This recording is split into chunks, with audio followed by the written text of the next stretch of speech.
വാർത്തകൾ വിശദമായി. കാഞ്ഞങ്ങാട് മാതോത്ത് മഹാവിഷ്ണു ക്ഷേത്രത്തിൽ കവർച്ച. ശ്രീകോവിൽ കുത്തിത്തുറന്ന് അകത്ത് കടന്ന മോഷ്ടാക്കൾ വിഗ്രഹത്തിൽ ചാർത്തിയിരുന്ന തിരുവാഭരണവും ഭണ്ഡാരങ്ങളിലെ 40,000-ഓളം രൂപയും കവർന്നു. വെള്ളിയാഴ്ച രാവിലെ ശാന്തിക്കാരൻ പൂജയ്ക്കെത്തിയപ്പോഴാണ് കവർച്ച നടന്ന വിവരം അറിഞ്ഞത്.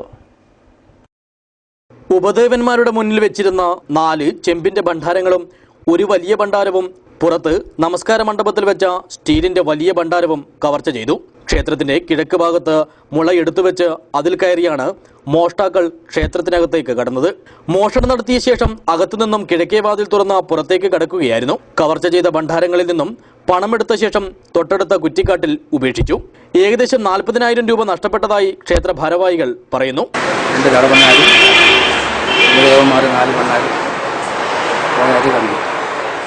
ഉടനെ ഞങ്ങളുടെ ബന്ധപ്പെട്ട കമ്മിറ്റിക്കാർ വിവരാറിയിച്ചു. ഞങ്ങൾ വന്ന് പരിസര പോലീസ് സ്റ്റേഷനിൽ വിവരാറിയിച്ചു. പോലീസിൽ നൽകിയ പരാതിയെ തുടർന്ന് ഹോസ്ദുർഗ് CI സുനിൽകുമാർ, SI ബിജു പ്രകാശ്, കാസർഗോഡ് നിന്നുള്ള വിരലടയാള വിദഗ്ധൻ P നാരായണൻ എന്നിവരും സ്ഥലത്തെത്തി. പോലീസ് നായ റോണിയും ക്ഷേത്രത്തിലെത്തി പരിശോധന നടത്തി. ക്ഷേത്രത്തിൽ നിന്നും മണം പിടിച്ച പോലീസ് നായ ക്ഷേത്രത്തിന് സമീപത്തെ ഇടവഴിയിലൂടെ ദേശീയപാതയിലേക്കാണ് പോയത്. ദേശീയപാതയ്ക്കരികിൽ നിന്നും സംശയാസ്പദമായ സാഹചര്യത്തിൽ ഒരു ബാഗ് കണ്ടെത്തി. ഇതിൽ നിന്ന് ATM കാർഡുകളും മദ്യക്കുപ്പിയും ഗ്ലാസും കണ്ടെടുത്തു. ഇതിന് മോഷണവുമായി ബന്ധമുണ്ടോ എന്ന് പരിശോധിച്ചു വരികയാണ്. അടുത്ത കാലത്തായി കാഞ്ഞങ്ങാട് പോലീസ് സ്റ്റേഷൻ പരിധിയിൽ ക്ഷേത്ര ഭണ്ഡാര മോഷണം പതിവായിട്ടുണ്ട്.